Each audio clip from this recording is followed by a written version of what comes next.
kung madagdagan kami ng numbers,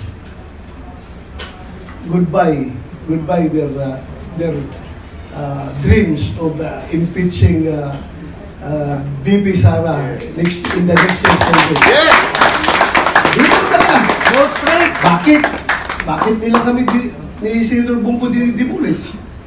Isipin mo, kabait-bait na tao na ito. Sabihin ng Quadcom na nasa likuran daw siya ng drug trade. Ay, pusang alaw. Maniwala kayo na mukha ni Senator Bungko. Kaya na gumawa ng droga na negosyo. Jim, thank you. At sa inyong lahat, thank you for coming over. At alam nyo, sa sitwasyon ngayon, kami na mga, we already consider ourselves as the dominant opposition party of the Philippines right now.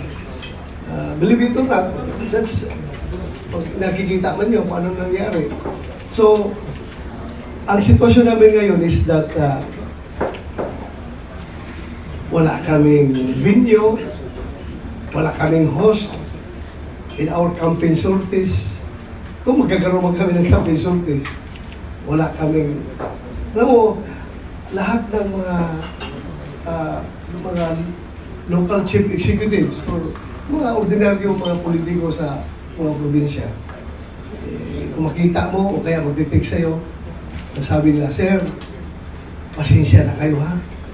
Hindi ko kayo maimbitahan dito sa aming anniversary foundation namin o sa aming pista dahil baka pag-initan kami, Sir, ng Malacanang at baka mag-suspend na naman kami kasi ang dami na pinag-suspend dyan na nakikita nila na hindi sa kanila. Kaya sana intindihin lang ninyo, Sir, yung aming sitwasyon.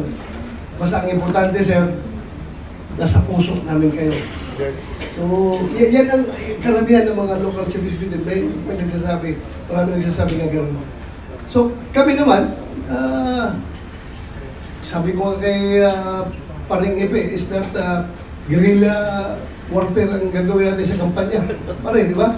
Si Paring Epe, umiikot na walang staff, walang kahit ano-ano. Nagpipicture sa kanya kung sino mahahablot niya na tao dyan sa gilid na magpicture. Totoo yan. Guerrilla warfare talaga ito. Pero itong guerrilla warfare namin ay para itong insurgency. Ang guerrilla hindi nabubuhay kung walang support system. Diba? Parang isda pa. Ang isda, pag nasa loob ng aquarium na may tubig, isda kami, nabubuhay. Pero pag tanggalan mo ng tubig, mamamatay ang isda. So, sa ngayon, kami mga pinipilaban candidates ay kami ang isda at ang tubig namin ay kayo. Kayo mga vlogger na naniniwala sa amin. Sa aming pinaglalaban. Kasi, wala man talaga, sabihin natin talaga na for able to triumph, it takes good men to do nothing. We are not claiming to be the good men. Sometimes, medyo masama rin tayo, minsan. Pero compared to others, sobra na talaga, ay good men na rin kami kung ikumpara sa iba na sobra na talaga. Makikita mo na talaga. Like for example, si Knightley, Atty. Jamie Bundok, yung pundo. Kaya nga kami ni Senator Bungko, yung budget ngayon, hindi talaga kami pumirma. Hindi kami pumirma sa BICAM report. Why? At the opening of the budget, the BICAM, opening, nakiusap na ako, nag-manifest ako noon, na sana, before we sign the BICAM report, please give us ample time to read everything, to scrutinize everything, because we have already lessons learned in the last year's budget, kung saan, para kami tanga, pumirma kami doon, tapos paglabas ng GAA, yun, sinaksakan ko lang ng mga congressman ng katakot-takot na akap. Tapos yung akap na yun, nagtatanong ka, ano yung akap? Hindi namin alam. Tapos ginawa pa kami tanga ng mga congressman, pinagtawanan pa kami. pumirma kayo sa BICAM report, tapos hindi nyo alam ang AKAP. So, sabi ko nga, lessons learned namin yun, para hindi kami gawing tanga. Sabi ko nga, forgive me my word, sabi ko, this is bicameral conference committee hearing, but nagamit ko yung salita na para hindi kami magmukhang tanga. Please give us ample time. Kapag usap ko. So, during the closing, andun kami sa closing ng BICAM, ayun na, pinapapirma na kami ng BICAM report. Nahanap namin yung, bakit hindi nyo kami binigyan ng kopya para mabasa namin? Wala mang binigay. So wala, hindi kami pumirma. Hindi kami pumirma. So, ang dami talagang mga kababalaghan na nangyayari. Kaya kami, si Senator Bongo, si Senator Robin Hood Padilla, sa Senado ay hirap kami kahit nasabihin namin maglulupasay kami dyan sa kaka-object sa kung ano mang ipapasa nila na batas or whatever.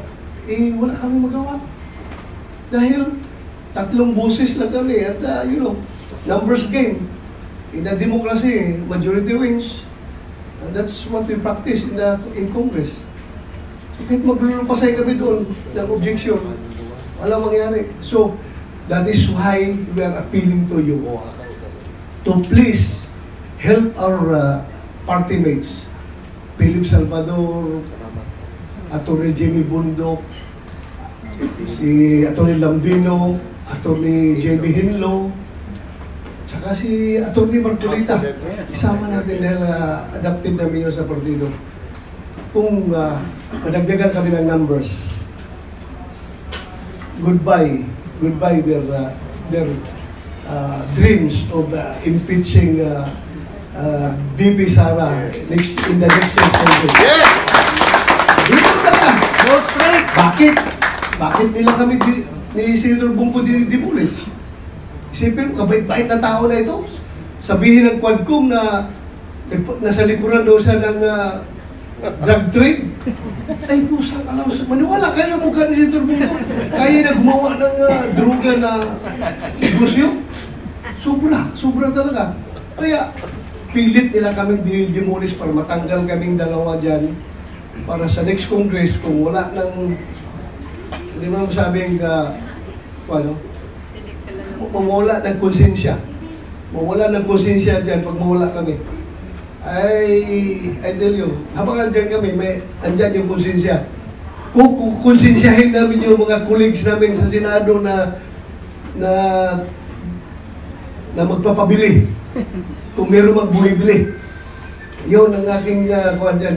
Yan ang magiging papel namin. Kaya, hirap kami sa social media dahil kontrolado na nila yung mainstream media, kontrolado na nila. Ang hirap talaga magpalabas ng yung saloobin na sana free flowing ang distribution ng inyong information, pero wala, hirap kami. So kayo ang pag-asa namin ng social media. Sana andyan kayo palagi. Sabayan nyo kami sa laban namin ngayon. Yes, walang iwanan. Sana sabayan nyo kami, huwag nyo kaming iwan dahil napakalaki ng papel ng social media sa panahon na ito. Ay talagang pilit nilang dina-downplay palagi. Pag sinabi, ano ba ang pinaka number 1 na medium para to reach out to the greater public, to the whole public. Palagi na sinasabi, TV pa rin daw, yung mainstream media, dyan daw talaga, dapat dyan ka mag-invest. Dyan ka daw mag-invest. Kasi ayaw talaga nilang tanggapin ang katotohanan na tinatalo na sila ngayon ng social media. Correct? Yes. Yeah, correct. Dahil sa social media, free-flowing yung bakbakan dyan eh. Non-stop. Walang boss, walang Wala. kapatid. Oo.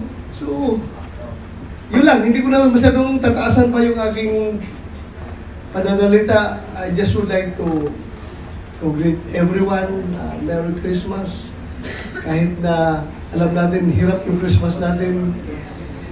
Huwag kayong mawalan pag-asa. Gamitin ninyo itong Christmas para sumaya kayo. Kahit nalukuhin ninyo yung sarili ninyo. Para lang sumaya kayo. Yun lang. Oh, wala namang. Talo tayo kung tayo'y Christmas hindi tayo masaya. Kailangan Christmas. Masaya talaga tayo lahat. Kondisyon natin. Kung yung mga survey firm dyan na nagsusurvey na kami ni Senator Bungo, pilit na binababa, nilalagay sa ilalim, ito kasamahan natin, lagay sa baba na gusto. Sabi natin, may conditioning. Bakit sila marunong na may conditioning? You also condition your mind to be happy during this Christmas season. Yan ang gawin natin. Yun lang. Maraming salamat at magandang gabi sa lahat.